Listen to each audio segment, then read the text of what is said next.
Hi everyone. Our webinar will begin shortly.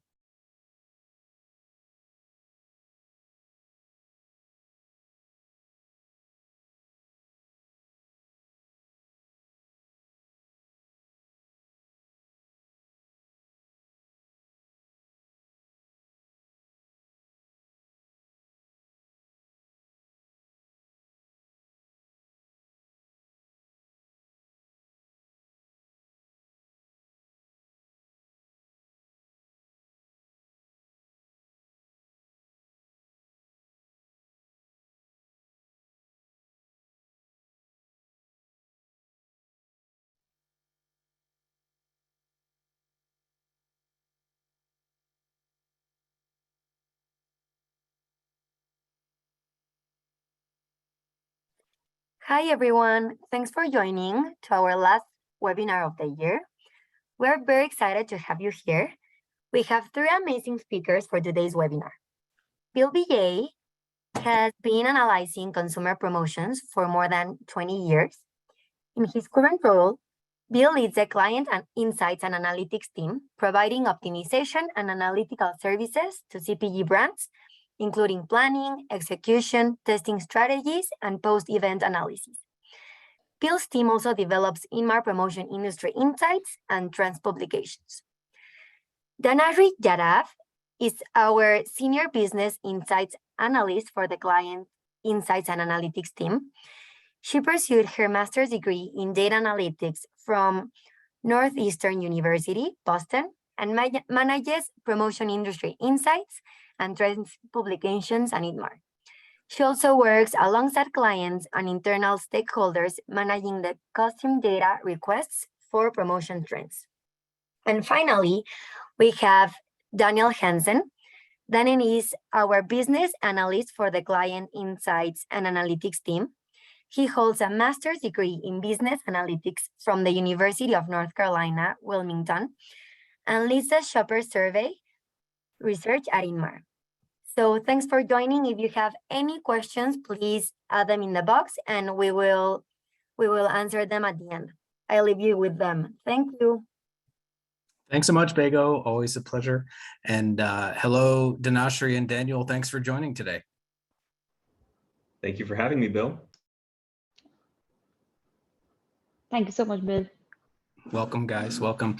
Really excited to have these guys with me today to present. I've presented with Daniel before. Dhanashree, this is the first time we've presented together. And by the way, for our listeners, I'd like you all to give Dhanashree a little virtual round of applause. Dhanashree went home for the holidays, and I didn't realize that was happening when I asked her to present on this presentation. So she's actually in India. And Dhanashree, you want to tell everybody what time it is there right now? It's 12:30 at midnight. Yeah. So she is a trooper. She refused to back out of this after I realized she was going to be over there. You know, I realized that might not work out well, but she's decided. So it's in the middle of the night for her. So let's give her a special round of applause for being willing to stick with us. So Dhanashree and Daniel serve a variety of roles on our team. And as Bego mentioned, and for today's purposes, I just want to call out, again, Dhanashree works on our promotion industry analysis and stats. If you've ever read our trends book, she worked on that last year. And if you ever reach out to your reps or anyone at InMar and ask for category trends or trends, she's producing that. She also works on some of the things that you guys can find online through our dashboards. If you're logging in and looking at category profiles or things like that, a lot of that data comes right from Dhanashree. So she's a huge asset to our team. And then Daniel equally so. In addition to some client-facing roles and other things in data analytics, Daniel creates and executes and manages our shopper studies, which bring an additional level of data to us. Obviously, everyone knows we have lots of settlement data, but Daniel brings some additional data to light, and we're going to be highlighting some of that today. We've done some specific studies just for today in general, but these guys bring some really amazing data to the table, and they're a huge asset both to us and to anyone listening today. So with that, Daniel, I think everybody knows where our shopper, where our settlement data comes from and what that actually is. But I'd ask Daniel to just quickly put together a slide and talk a bit about our shopper studies, just so people can understand what that data actually is and where we're getting it. Sure. So we're going to be discussing data from some of our surveys today.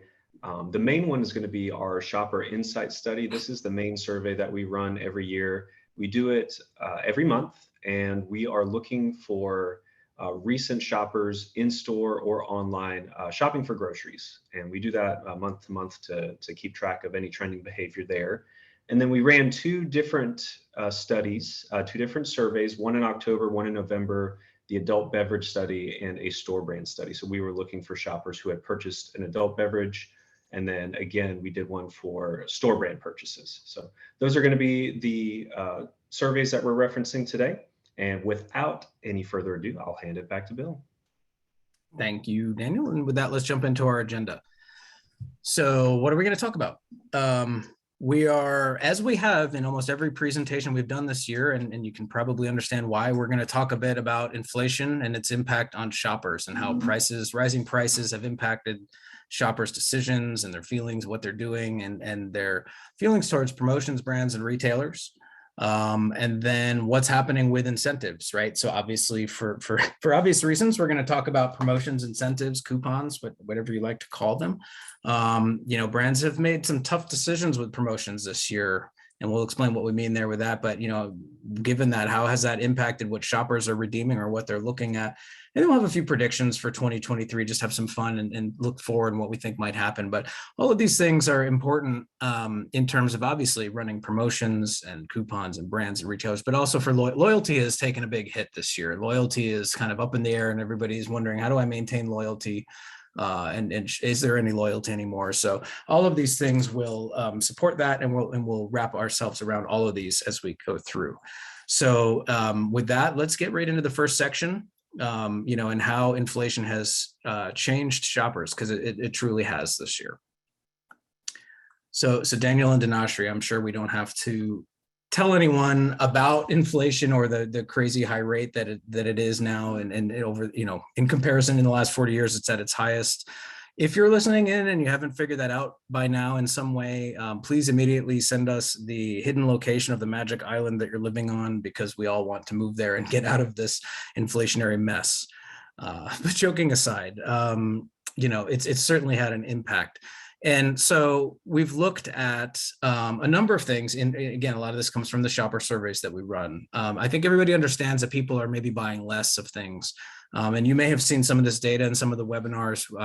We've been speaking in a number of locations about this over the last, number of months and last 6 months. But so if you've seen some of these stats, we've updated the numbers and added to them, but they're all very important. So one of the things that's concerning, for brands and retailers both, is that we're seeing about a third of shoppers are saying that they're now refraining from purchasing a product on recent trips. And we're seeing that this is as recent as Q3. And what we mean there is, something that somebody would have normally bought, and they maybe buy weekly or consistently. They're not necessarily, in some cases, they're looking for a cheaper option, looking for a discount, but now people are just saying, I'm not going to buy this. I've used in a recent, I was speaking just recently, and I mentioned breakfast meats for me. The prices have gone up, considerably, to the point now where when it's on sale, to me, that's the price I used to pay when it was full price and I was looking for a discount. And so sometimes I'm like, do I want to spend that much this week? It's because when your whole basket is more expensive, price increases on individual products matter. And some people are just choosing now not to buy products at all. And Daniel, I know there's the category, we looked into the categories and we'll reveal them here in a minute, of what people refuse, are refraining from purchasing. The one at the top of the list is really surprising, Daniel, and you did some work there. We'll dig into that, but it's a little bit shocking. Yeah, I was very surprised by the results, and I look forward to sharing that. Yeah, we'll get to that in a second. Nearly half of shoppers, 50%, have said they've begun shopping at a different store for groceries because of price increases at their regular store. And you might think that's a no-brainer, but a lot of shoppers don't necessarily know, did my favorite brand increase their price? And are all these brands increasing their prices? Or is my favorite retailer increasing their price? That's not, they don't necessarily know that. We all know what's going on with different things and why these prices have had to go up, but brands and shoppers may not know that. And so they may think, hey, maybe it's my store raising the prices. Maybe I need to go look somewhere else and find cheaper products, or they don't know. But we're starting to see people move around more to more stores again than we have, say, that slowed down a bit during the pandemic, and people kind of in many cases, picked a store and latched on. Now we're seeing people explore around again. Obviously, people are decreasing the amount of shopping trips that they're making. Costs more to get there sometimes. Gas prices have been fluctuating and everything else is expensive. Private label is a big one, and we're going to talk a bit about that today. Just last quarter, 55% of shoppers switched to private label on their most recent shopping trip, at least once. And overall, 80% of shoppers said they've started purchasing private label in general. That's a lot of people suddenly buying private label. If you are a retailer, that's great. If you're a brand, that may be threatening. So we'll dig into that. And then, but with all of that, one of the questions we get is, what's going on with promotions? What's going on with coupons or rebates and different types of incentives?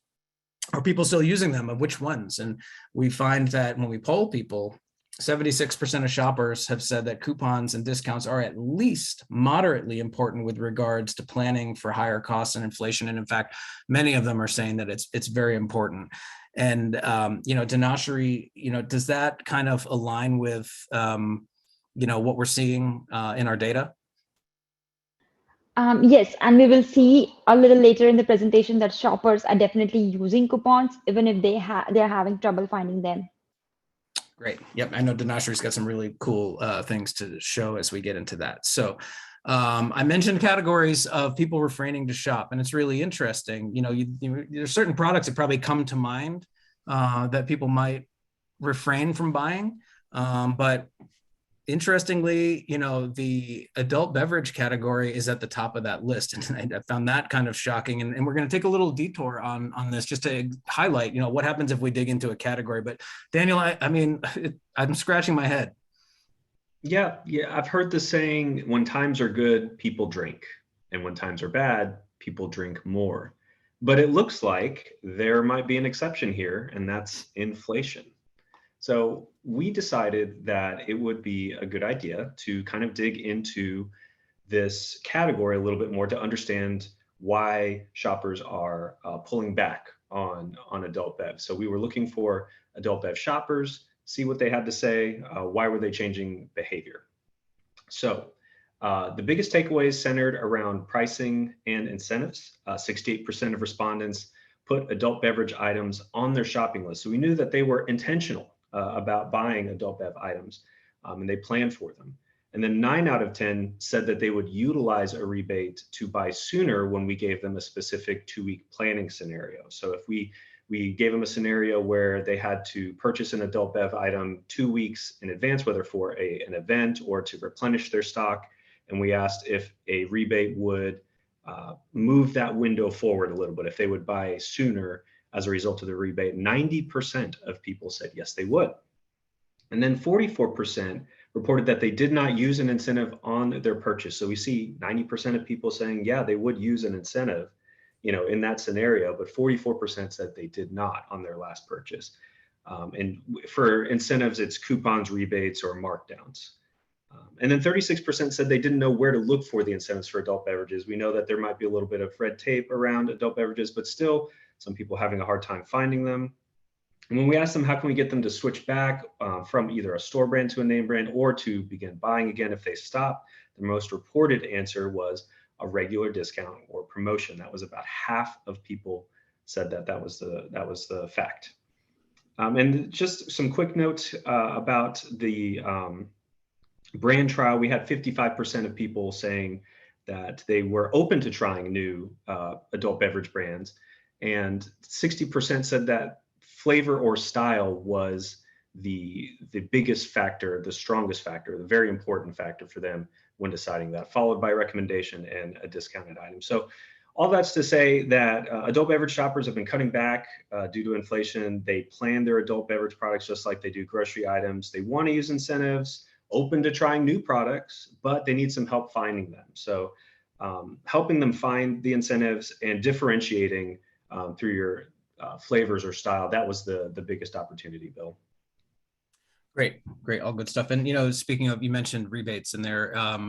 with this category specifically, there's some interesting developments happening in the digital rebate space, and hopefully if we have time by the end of the presentation today, I'll give some insight to that just a little bit as far as predictions for next year, but some interesting stuff coming. All right, so let's move on to another topic here, our second topic for this first section, which is private label or store brands, or if you're old enough like me, you might have called them generics when you were younger. But the store brand products have, we've talked about this a bunch this year, but it's a very, very relevant topic, and we need to make sure everybody understands this. Shoppers are saying that store brand quality is the same as name brands, which is not what they were saying a decade ago, or certainly not when I was younger. They were, store brand products used to be considered a cheap alternative, something very, very basic in quality, basic in presentation, packaging, and all of it. And you really just bought that to save money, and no other, like you kind of had to. There was people, I don't think people enjoyed them. You go back a few decades. Today it's a totally different story, and you've got now 72% of shoppers saying that the store brand quality is the same as name brands. It's a huge shift. And shoppers have also said that name brands, 64% saying that name brands no longer matter to them. That's very different than it was just a few years back. Obviously, almost, most folks recognize that store brands are less expensive than, I said cheaper there, I didn't mean cheaper in quality, but less expensive. And then 60%, this is interesting, 60% said the quality of store brands actually impacts their retailer selection. So there's a lot going on. And Dinashri, I want to put you on the spot. As I mentioned, Dinashri is over in India right now. She lives here now, but she's back there for the holidays. But she, as a younger shopper, Dinashri, and someone who didn't grow up here and didn't see this evolution of store brands, and maybe are coming in with a different, unique perspective. What's your opinion of store products versus name brands today? Sure. So the country that I grew up in at the time didn't even have access to major retailers or superstores, and all we had were like convenience stores. So my options were quite limited at the time. So I have always managed to shop private and local brands, and part of it is always also because it is much cheaper than the name brands. But after I moved over here in States, my preference have changed quite literally, and now I prefer like a mix of both the private brands and the name brands. So depending on the category that I'm shopping for. So for example, if I'm shopping for dry grocery or even like beverages or meat, then I'm open to explore the option for private labels than the name brands. And I'm also not willing to switch to a private label when it comes to, the house staples, like, for example, like flour or salt. So I wouldn't want to trade anything or experiment with the private labels for this one, for these categories. So yeah. That's great. It's very insightful. Thanks for sharing that. And actually, you just alluded to, as there's a perfect segue, that Daniel, did another study on this recently, and some others in Inmar have been studying this too. We're watching what's going on here with this evolution. So Daniel's got some more stats from another survey, and some of the things that Dinashri just pointed out, that it may not all be just everybody just switches to private label in general, but there's actually a lot of subtle differences when it comes to category and various things. So Daniel, do you want to take this one again? Absolutely. Yeah, so these are some high-level insights from our store label survey that we did in November. And there's definitely some nuance here, maybe more than we anticipated. First note here on the left, number one, packaging differentiation is minimal. So we asked shoppers how confident they were in identifying a store brand if they were going to a new retailer. About 80% said that they expressed reasonable confidence. And then I gave a follow-up question to see if they could properly and accurately identify some store brand maple syrups. So there were 5 different maple syrups, pictures of those, and the accuracy rate was about 60%. And I even gave this test to Bill, and Bill failed it. So that tells you that the gap is closing as far as differentiation there. Stop picking on me. And to my defense, we were not talking about the standard log cabins, Mrs. Butterworths, and those types of syrup. We were talking about the ones that are usually at the next shelf up, like the real Vermont maple syrup, which those brands are different. But yeah, I failed. And Daniel picked a bunch of real brands and a store brand, a private label brand, and I I failed as much as I thought, oh, I'll nail this. So it's not always easy. It's a testament to the packaging, and the branding that stores have gone to, the links they've gone to. These are real brands, versus they were not viewed that way, a long time ago. So it's, it's even harder to just even know which ones are which. And then the next point here, number 2, this is perhaps the most important point on this slide, the building blocks versus complex products. So 76% said they prefer store brands when purchasing cooking ingredients, things like flour, sugar, spices, those sorts of things. But then over 60% preferred a name brand when purchasing soft drinks or breakfast cereals. So we see that categories truly matter here. And further, the pattern that we noticed was that the more of a building block sort of category that you were in, the more likely the shopper was to prefer a store brand. But the more complex the product, or the more processing, or the more that goes into the product, the more likely they were to prefer the name brand. So yeah, Daniel, you and I. Oh, I'm sorry. You and I debated about this a bit when we were talking about this recently, and we were just thinking out loud about it from a personal standpoint. If again, yeah, some of those building block things like ingredients and things like that, I personally may struggle to know the difference in quality or what's different about this store brand versus a name brand. If I'm talking about, I don't know, something like a commodity ingredient or something, or salt or something like that. But when it comes to, say, something like a product that I'm going to buy and take out of a package and heat up to eat, right? Something that's ready to cook or ready to eat. I may be more concerned, like, how is this going to really taste? Is this going to be as good as the name brand products, in this same category versus something very simple and pure or basic? For me, it doesn't, I'm more comfortable switching on those than I am on something where I'm depending on someone else to create the flavor and the taste. Sure, absolutely. And third point here, the perception is still there. And when we're talking about the perception of store brands, we asked our shoppers, what did they like least about store brands? And the top 2 answers were the quality and the cheap association with the brand. We just had a slide that said that most people these days don't really see a difference in quality. There is a contingency that still do. They still perceive a quality difference between store brand and name brand products. And then there's another contingency saying, yes, I understand that there's little difference in quality, but there's still an association with it as being the cheapest option. And, Bill, sometimes people don't want to be associated with the cheapest option, right? Yeah, there's a perception to that. There could be a pride thing or an embarrassment. Who knows? But yeah, sometimes people just don't want to buy, they want to buy, you might just want to buy the name brand just because you want to, for whatever reason. But yeah, that's sure. Association is still there among a smaller subset of shoppers. That's right. And here's an interesting tidbit about the retailers. Only 36% of respondents stated that supermarkets have a very good quality in their private labels.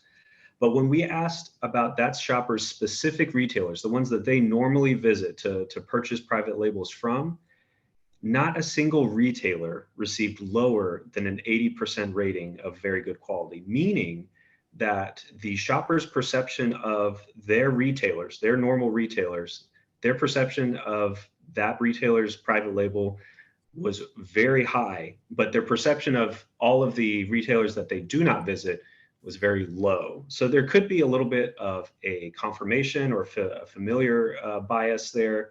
But the odds are for our retailers, if you were to gain a shopper there, it's very likely they're going to like your store brand. So interesting point there. And then the last tidbit here, what would make them switch back? This is what we get asked frequently. And the answer is pretty obvious. It's competitive pricing, right? Pricing, regular discounts, 62% and 56% citing that. So to sum this all up, private label taking more share only seems to be a valid conclusion on certain products, like building block ingredients are the most vulnerable versus the complex product being more safer. And even if the perceived quality of store brands has increased, it still can't quite shake that cheap association for some people. And even though many have switched to a store brand product, they're telling us that there's a road back to a name brand, and that's competitive pricing. And if you can't compete in pricing, differentiate yourself. Yeah, all great points. And I think, one of the last things you said there is you might not be able to compete on price, but you can at times promote still. And so obviously part of what we want to talk about today are promotions and what's going on with those. And so again, all this is great. If you're one of our friends, our retailer friends who are tuning in today, a lot of this is very encouraging for, in terms of your store brands, and you probably already know all of this. But if on the flip side of that, if you're a brand who's worried about loyalty and your loyalty's been eroded over the past year or so, this is obviously a concern and a threat. And so, but it's good to see that shoppers, are willing to switch back, and in some cases, and promotions can be a piece of that. So that being said, let's continue on to our next section and what's happening in the promotion space, and move into, some settlement data with a little bit of shopper data still mixed in. So let's take a look at, we get the questions of, who's using coupons and which ones and what's working and not at this point. So let's take a look at that. So we do need to set the stage again, like we set the stage up front, of what's going on in the environment in terms of the economy and such. We do want to set the stage. Quite often when we do our annual presentation, which is usually in the spring, we always show the annual volumes of distribution volume and redemption volume. And if we just did that again now, I don't think anyone would be surprised to know that volumes are down. But volume and intent and other things are two different things. And so I want to just tear that apart a little bit. Distribution can change for a variety of reasons. We know that FSIs have been declining and they continue to do so, and they are a major part of distribution. But what's also happened is the inflationary pressure on brands. Many have been, obviously forced to raise their prices, as we've just alluded to protect their margins. And so many brands cannot afford to offer discounts. I don't mean they don't have the budget to do so. They can't do it because, they're having to raise prices. They can't just turn around and discount them again. So what we've had is this phenomenon this year where some brands have paused their promotions. They haven't said, hey, we're not going to run promotions ever again. Some people have worried about that. That's not the case. In most cases, they're saying, I can't do it right now. I've got to turn these off. And then when things get back to normal, whatever that means and looks like, I'll get back to that. But so you have two things happening. You have, one of the traditionally major promotion methods always, on an annual decline in usage and numbers. And then you have brands who have stepped out. You also have supply chain issues, right? And that's still, we don't hear about it as much right now in the news, but it's still been a concern, especially at the early part of the year. And so you have large scale or brands that, can't necessarily run their large scale promotions because they're not sure if their product's going to be there or not. And then if your product is scarce or not on shelf, then you really don't need to promote. I mentioned the FSI in decline, and that's not because shoppers don't like coupons and the FSI coupon booklet itself. I don't know that I've ever heard anybody say that, but what they say is, I don't want to buy a newspaper. And so that's a problem, and so you have that. And then what that in turn has, when you have that happening, then you have brands saying, well, maybe I shouldn't run them because it's in decline, but there's still a lot of people who still get and receive FSIs and use them. But then the brands are nervous about running them. Should I be running that or not? And then that creates, again, an uncertainty about paper. And one of the misconceptions is that, well, paper is FSI. Well, FSI is one of probably close to 30 coupon methods that's out there. It's certainly one of the notable ones and the big ones, but it's not the only one.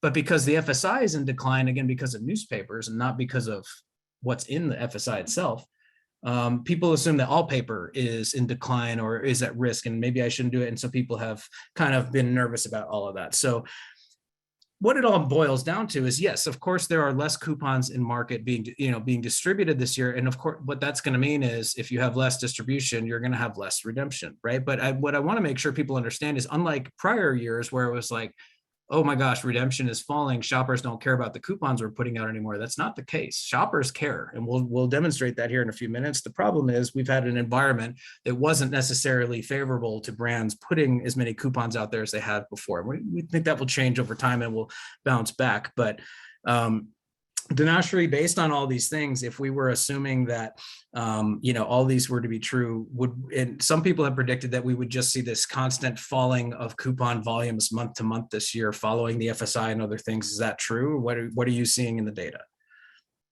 I wish I could agree with you on this, Bill, but no, that is certainly not true. And despite of all things that you said, which makes it harder and harder for shoppers to find coupons, our data tells a very different story, and we will get into that in a moment. Awesome. And that's exactly what we want to make people feel comfortable with today, is actually what's going on with volumes this year. So we'll get to that in a second. But first, let's just look at, and we always get asked this, like who is actually using coupons? And we've been saying this for quite a bit, but there's still people who still ask and are always fascinated by these numbers. And so who's using coupons, and which types of coupons? Is it all one thing or another? And so we're going to show you that and dispel a couple of myths. So the first thing I just want to say is promotional usage is strong across all ages. If you haven't heard me say that this year, shame on you for not tuning into some of our other presentations. Joking, but please do. We get out here and speak a number of times a year, but we've been talking about this one a lot. But we get this question, who's using coupons? Is it, younger shoppers don't care about coupons, right? And if they do, they're only using digital.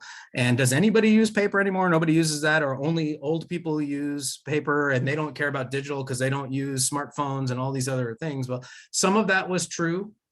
It is no longer true. These are wrong. Those are wrong. So let's go through that. In one of our surveys, we ask regular grocery shoppers, not coupon specific shoppers, but just regular shoppers, if they've used any paper coupon or any coupons in the last few months, and whether or not those were paper or digital or both. And so Daniel, based on that, look at who's using the most coupons.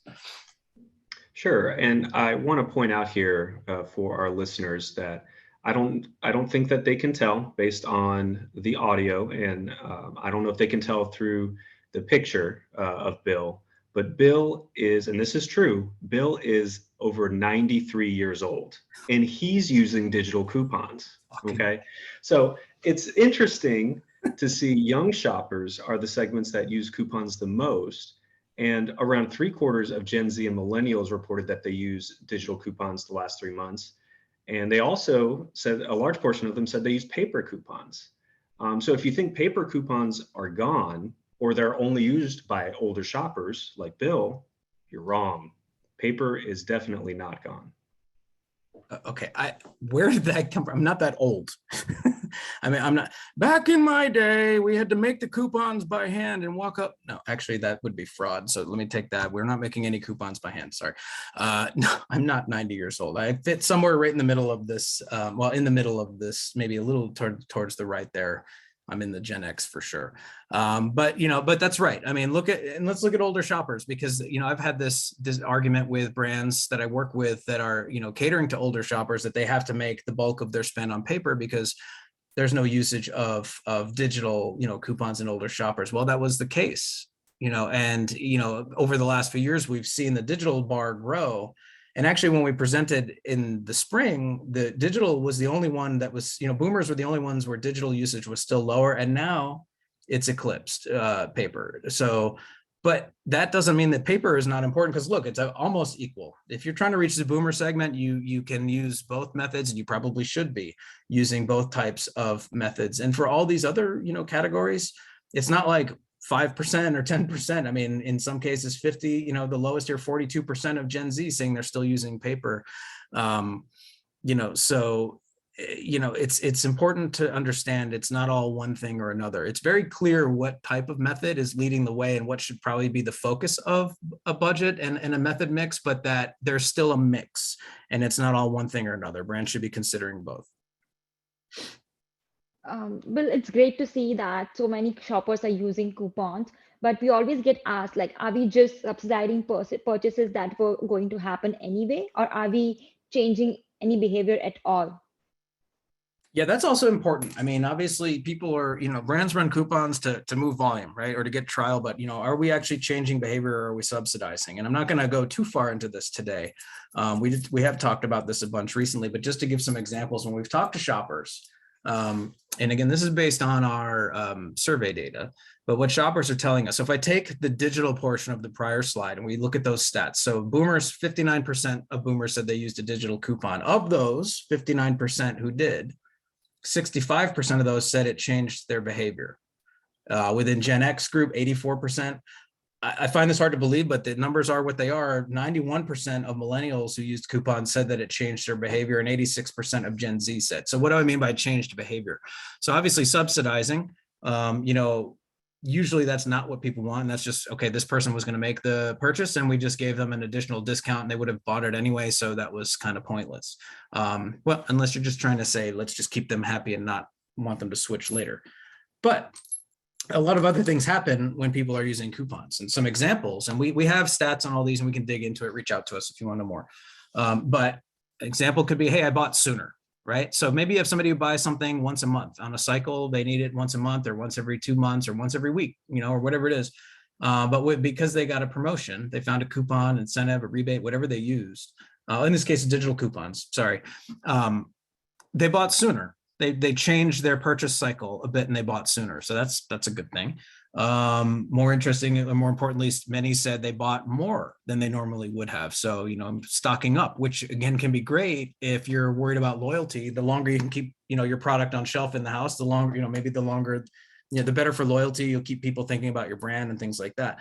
Some of the more interesting ones, obviously trial is a big one people try to get. And there are plenty of people who said that they tried a product for the first time because of an incentive. From memory, I haven't looked at the number lately, but I want to say it was about somewhere around 30% of shoppers said this one is key for loyalty. Said that they switched back to something that they used to buy or something that they had stopped buying because they got a promotion. So that aligns with everything we've been telling you so far, is that, promotions are still very much a valid way to help with this battle for loyalty that we're all facing right now. So a lot of good stuff, but yes, it's despite what people think, a lot of behaviors change because of promotions. Not everybody, but a good portion. So, okay. Now getting into some of the things we always get asked. One of the big ones is, tell us about FSI versus digital. What's going on? We've been talking about this story since the middle of the pandemic. Digital volume share of redemption continues to grow while the FSI share continues to decline. Dinashra, you want to update us on some of the numbers? Yeah, sure. So we have been talking about this since the last few years and even through the pandemic. And in the past, the FSI has always been dominant and had the largest share of redemption. But ever since pandemic, the dynamics have changed and digital surpassed FSI, and it has now the largest share of redemption for single coupon method. Now, digital represents about 40% of redemption post-pandemic, but while the FSI has declined and continues to do so, today it still represents about 20% of overall redemption, and that's still a lot of coupons.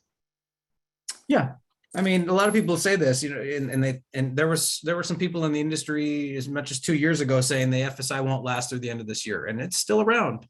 And there's some things happening with that are intriguing, and I'll get to that later. But it's not gone. It's probably going to be around a little longer than some people think. But at the moment, still at 20% of all coupons redeemed, it's still relevant. It's just, and brands can use it to move efficient volume and to do different things on a mass scale. You just really have to know how and when to use it, and possibly rethink your strategy for it. If it's still something that you're using as the cornerstone of your promotion plan, that may not be the right thing to do going forward, but it certainly can be a part of the mix, just like all the other methods that are out there. And there are certainly still people using it. I'm not here to sell you on an FSI or any other method for that matter, but just the facts are people are still using them, but it is in decline and it is changing, and that will continue. So that being said, let's dig into some other numbers. So first, let's look a little bit more about redemption shares and also at distribution shares. So what we're looking at on this screen is looking at some of the key methods that people use. Blue is showing the share of distribution, meaning of all of what's distributed in the time period. And so far this year, what percentage is that method of the total distribution? And then orange is redemption. So, despite what Dinashri just said, which is that the FSI still dominates, that the FSI rather is, is declining in redemption, which it is, it still dominates distribution share, that big gigantic bar on the screen. The FSI has always looked like that, and it continues to look that way. Some people might be surprised to know that it still represents about 89% of coupon distribution. Yeah, Bill, I know that some people struggle to understand that. How can the FSI represent so much distribution when the redemption continues to decline year over year? Yeah, that's an easy answer. So generally you can think of two different types of FSIs, regional or national. If you're used to buying FSIs, that's the way you probably think about them. And a lot of brands run national FSIs, meaning you're trying to cover as much of the country as you can in key markets. And to do that, typically you're running somewhere around a 35 to 45 million circulation. So if you just want to run one FSI program, you're at 35 to 45 million. Let's just say 40 million. If you put two coupons on the page, now you've distributed 80 million coupons and so forth. So you could very easily, be distributing 80, to, over, 80 million coupons or more, 120 million, whatever coupons. It's a lot for one program. And that's just the nature of distribution of print with FSI. None of the other methods really have numbers like that for a distribution quantity. And that doesn't mean that they can't compete. Obviously, with, everyone knows the redemption rates on an FSI are typically lower. It means you've got to put a lot out there to get a bit of a response, whereas maybe you have to put less out there to get a similar response from other methods, but it has its place. But, it's, and then, so it's, and they are declining, but they're still big numbers. But that being said, you can see digital, digital has the second highest distribution. It's just the FSI crushes it because of those big numbers. I mean, add a couple of zeros or a zero onto the end of everything with the FSI. And then you've got dual electronic paper and instant redeemable. Dual electronic paper, if you don't know what that is where you have a promotion that runs where there might be a digital component, like a load to card digital component, and a paper component. There's a couple of instances where that might be the case. And then there's all these others, and after those three, then we have everything else. As I mentioned, there's probably close to 30, there's over 30 promotion types, and they're all much smaller in share. And we're not going to get into them here, but when you aggregate them together, you can say, hey, there's still a decent chunk of redemption with those. So, they're still important, but they have their place.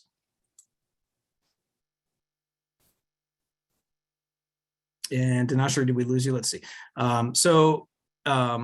Yeah, so there's all these other methods. Okay, I think she dropped out for a second. So, it's important to look at all these in aggregate. Digital and FSI are still big, but all of these other methods together represent about, 40% of redemption. So it's important to keep those in mind. They still have, you can still leverage them as part of, I kind of say sprinkle them around your digital campaign to fill in the gaps where you need to. But where we get into some really interesting numbers, and Dinashri, I hope you've picked back up here, is that because I want you to cover these. Many people have been predicting that redemption, would be falling month to month, or we just see this massive drop off and going, and the sky is falling. Dinashri, if you're back on, can you help us debunk some of that and look at some interesting stats? Sure. So Great, the interesting and sorry. No, you're good. Go ahead. Sure. So the interesting and the very encouraging trend that we are seeing right now is on the coupon redemption has been relatively flat month to month this year. And yes, when we compare the monthly numbers with the last year's monthly numbers, we definitely see the drop. But we have already established that brands have put out less coupons in the market right now. So this basically indicates that shoppers' demand for coupons has not at all decreased. Right, and it makes you wonder what the numbers would look like if brands hadn't decreased their distribution. And I know that during the recession back in 2008, 2009, coupon redemption spiked as shoppers were desperate for those savings. And Bill, I know you remember that fondly. Right, because I'm 93 years old, and so I can remember that. That's right. Anyway, yeah, back then, but the thing that was very different, the environment was different. Brands weren't necessarily pulling back on promotions. They didn't have this pricing problem where they had to pause their promotions, or the supply chain issues that caused them, forced brands' hands on that. You didn't really have that. So it was a different time. And so we did see this massive spike in redemption. It means that shoppers needed it during a time of financial strain. They needed coupons and they turned to them. I think right now, they just can't find them as readily. But what we're seeing here again with a big drop off, this is encouraging because it is relatively flat month to month, and it indicates that shoppers are looking for promotions. There's kind of this chaos in distribution right now, but they're finding them wherever they can find them and they're redeeming them. And it really hasn't shifted throughout the year. And what's even more fascinating is when we start to break it down by method type. So continuing with the story, we have broken out FSI and digital. As we can see, the yellow line is digital, and similar to the overall industry numbers, it is essentially flat over month, with some spikes and dips here and there, but it's mostly holding the ground. But look at the red line, which is the FSI. Yeah, I'm kind of surprised at how flat the line is for FSI. It doesn't quite align with the opinion that many have about the FSI being dead and gone. Right. I mean, if we know that over, month to month or, quarter to quarter, whatever, there's less and less newspaper readership and usage, you would assume that you would just see this very steep decline. And, while certainly the FSI numbers are lower than what they once were, it's not declining. In fact, look, it went up in the spring, and nobody would see that coming, like, oh, the FSI volumes are going to go up. It's surprising. And so that's also encouraging. It just, it's another method that's out there that people can use. And it's not declining, quite as quickly as people think, but it is, it's changing, but we were surprised to see that one. And then we even dug a little further into a few other, Dinashri, we've got a couple more. Yeah, but then look at the direct mail. We have the green line, and overall it is on the kind of trending upwards. So shopper receive direct mail coupons through postal mail. So this method can stick around for a while just because it's really convenient for shoppers to get it directly via postal email and redeem it. Yeah, and the top one there, instant redeemables, which obviously are just your peel off. That one's a little bit interesting. That's just declining, and I think maybe because of the nature of the complexity of getting those into market, you've got to print them, you've got to have them applied somewhere along the way, and then they're out there. You don't know when they're going to hit shelf necessarily. And with all the uncertainties about budgets and prices or things like that, I think brands have just that's one of the things that brands have paused. But as Dinashri said, look at that green line. I mean, with direct mail, I've got another colleague in the industry who was predicting that this might happen this year, that we might see an increase in some direct mail, and we're actually we're seeing that. And then look at the white line, our friends at Catalina or electronic checkout. We've seen a steady increase throughout the year there on that, which is, interesting. That's a post purchase incentive that somebody's going to use after the fact. And that's, interesting. Shoppers are certainly still engaging with those. And we'll talk more about that again in a minute at the end. And then Daniel, there's even a few more, getting into some of the smaller ones, we're still seeing, no matter what we would look at, we're really kind of seeing the same thing for a lot of methods. Yeah, smaller methods are holding. The bottom here, we've got the handouts, shelf pads, and instant redeemable cross. And just like everything else, they have slight ups and downs, but stepping back and looking at it, they are flat. Right. And so all of this is exactly why we felt like we wanted to show it this way. Historically, we always are asked, just show us the annual volume trend year to year. But if we just showed you that and just showed you that things were down versus where they were last year prior, it might paint a picture that's different than what's actually happening. And behind the scenes, what shoppers are trying to do and what they're saying is, give us these coupons. We need them. We're going to redeem them. Where are they? Give us more. They have not changed. And in fact, they are ripe for promotions and incentives. So, they are waiting, and if you're trying to win back your loyalty, they're waiting for the promotions to help them do that. Real quick, Dinashri, I think you can cover this real fast. We've got just some stats on promotion variables in this year versus last year. Sure. So moving on and looking at some of the coupon variables, things have generally been more favorable for shoppers in 2021. So whether we look at the average face value or average unit value, things were a little higher in 2022, which has been really helpful for shoppers in this desperate need for savings, especially with the times that we are in right now. Yep, unit values are up because face values have increased along with purchase requirements decreasing. These all are things that help shoppers, and it also helps drive redemption. Yeah. And the only thing on this page that someone might look at and say, oh, that's interesting, that would kind of be counter to redemption, typically is believed is the expiration in weeks. But I don't think that is an intent on behalf of brands to shorten their promotions, but rather if you were paying attention with some of those lines we just showed and some of the things we've been saying, like instant redeemables have some of the longest expiration periods of any method out there, sometimes a year or more, just because of the nature of when people they don't know when they're going to get distributed or when they're going to hit shelves. So they put a long expiration on them so that they have time. On the flip side of that, digital is the one that's, often growing. And with digital, brands have the flexibility, that you can do shorter things. We call them flights, right? So instead of putting out a 3-month offer, you can say, I'm going to run this for a couple of weeks, shut it off. And then a week later, I'm going to turn back on again. And you can do these shorter runs. And so, shorter expiration windows are more, associated with that. So I think it's more about a shift of the methods and market. I don't think it's anything to be concerned about. But with everything we've said so far, one of the things listeners really need to keep in mind, and I know Dinashri, this is, in the world that Dinashri lives in, this is key, is that when we're talking about any of these variables, for a brand or a specific category, things can get very different. And let's look at some examples. So Dinashri, you get requests every week about category specific information throughout the year, and people wanting to know about their brand category or subcategories and different things. So can you tell us a little bit about what we're looking at here? There's a lot on the page, but it's easy to navigate. Sure. So what we have here are the 3 different product categories. To the top left, we have dry grocery. On the top right, we have refrigerator. And the bottom, we have like personal care. And it is showing the 2021 and 2022 share of redemption by coupon method. It's interesting to see how different they are. So for example, in dry grocery, the FSI is still important. And last year, it had the highest share. And this year, it is still tied with the digital. But then there are numerous other methods that are also widely used. And this category is very complex when it comes to coupon methods.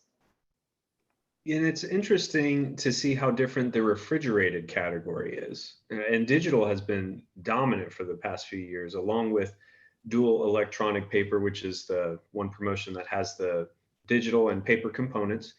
And look at the FSI, it's way off to the right. It's not really a big factor for refrigerated. So digital is clearly the most important coupon method for this category. Right. And so it's interesting, 2 different food categories, generally are very, very different, as they always have been, dry grocery and refrigerated. But then, you switch to personal care, and again, very different. Similar to what Dinashri just said about dry grocery, the FSI and digital are both important, but you can see a very clear shift where load to card has picked up more share this year. The FSI has lost some, but those 2 are still important. But then there's barely anything else. So, there's some usage of other methods, but they pale in comparison. So, if you're promoting in this category, if you're somebody who hasn't yet shifted over, in the digital direction, you should be at least considering that. But again, it's about a mix. It's not one thing or another. And Bill, the one thing that I want to say over here is to finish up this section, so that there are many more categories, and each category is unique. But within those categories, there are numerous subcategories and also sub-level categories.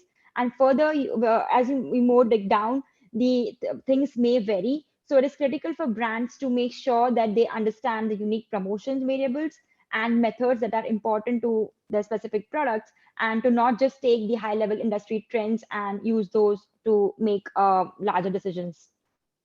Yeah, that's a really important point. And it's a perfect way to kind of wrap up our data for today. But as we mentioned earlier, we'll be looking at 2022 in its entirety, and putting together our annual trends publication, which again, Dinashri is very, very involved with, and she'll be, doing the lion's share of the studying of that data there on that, and we go much deeper in that than what we've covered here today. Obviously, in 50 plus minutes, we can only cover so much.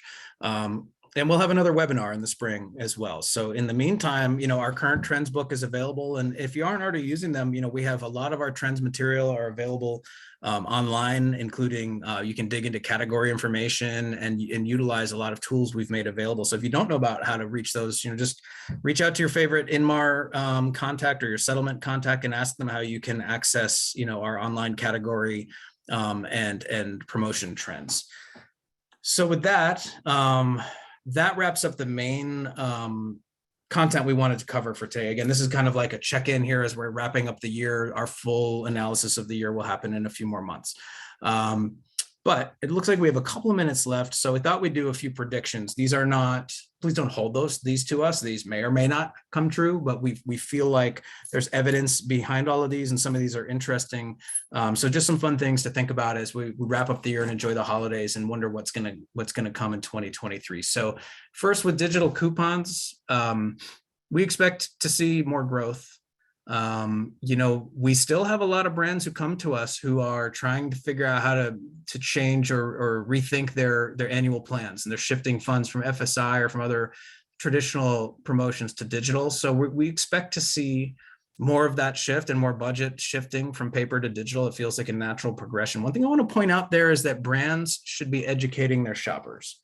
If you have been mostly putting out direct mail or you're putting out FSI, now you switch to something else. And I'm not here to sell digital today. I'm not saying you could be shifting from that to more Catalina or whatever it is. But if you're shifting, right, and most people are shifting to digital, make sure your shoppers know what you've done. If you just turn off one method, don't assume that all those people know exactly where you show up. You know, it's okay to go tell them. You know, we used to hear it all the time. If you're 90,000 years old like I am, you know, you used to hear, you know, hey, check your local paper this Sunday for our, you know, our coupons, our savings, you know, check your local retailer's, you know, website for our promotions, or check this, check that, check our social media, wherever you're putting it. But make sure shoppers know where you've moved your promotions if you're moving things around. Also, we think a lot of brands who have had to pause this year, you know, mostly against what they wanted to do. We feel like a lot of them will unpause in 2023. So we'll see more money flowing back into promotions and into digital. I think retailers are going to lean in to promote programs. We've been seeing a little bit more of that, retailers wanting to lean in, and that helps with what I just said a second ago of educating shoppers, you know, linking their digital coupons into things that they're doing and campaigns that they're running. So that's good. Of course, if you've been following along this year and last year, you know, 8112 is a new form of digital coupon. You know, we're all watching to see what's going to happen with that. That's been in the works for some time, and it's still in a development phase, but we're certainly keeping our eye on that. That's another digital option. With the FSI, you know, there's no stopping the decline of newspapers. That's not going to happen, which is sad. You know, some of us, you know, will be nostalgic for newspapers and wish they were still around. But, you know, as I mentioned, it's still a valuable method. It has not disappeared yet. You know, it's declining, but it's not gone. There's still a use for it, and it's good. And there's, you know, the two vendors in market still can get you a lot of coupons in front of a lot of shoppers. But I think there's going to be an evolution beyond newspapers, you know, and that it doesn't have to go away with the newspaper. There's, you know, already a lot of FSIs get delivered via direct mail instead of the newspaper. So that, as long as the post office still exists and we have mail and all that, the FSI as a booklet may still be delivered. It just may not be newspapers in the future. So we'll wait and see. I mean, but there's no question that newspapers will disappear at some point. Other paper doesn't have to go. Shoppers look for digital and paper coupons. We've shown that. Not all retailers. Still, there are some that don't offer digital options, some big ones and also lots of little ones. And so, you know, you need to have other things in mind to reach those guys. You know, very good for in-store engagement. And as we've shown, there's been some growth in some paper promotions this year. And then digital rebates is something new and exciting. We're offering, you know, some new cutting edge stuff in that space. These are, I'm not talking about the, you know, the third-party apps that are out there that have become pretty interesting in the last year or so. I'm talking about something additional to that, which is very fast and convenient. It's not old school. It's not a mail-in rebate that takes forever. It can be used anywhere, any retailer. Brands control the engagement. And there's some great data. How are we doing on time?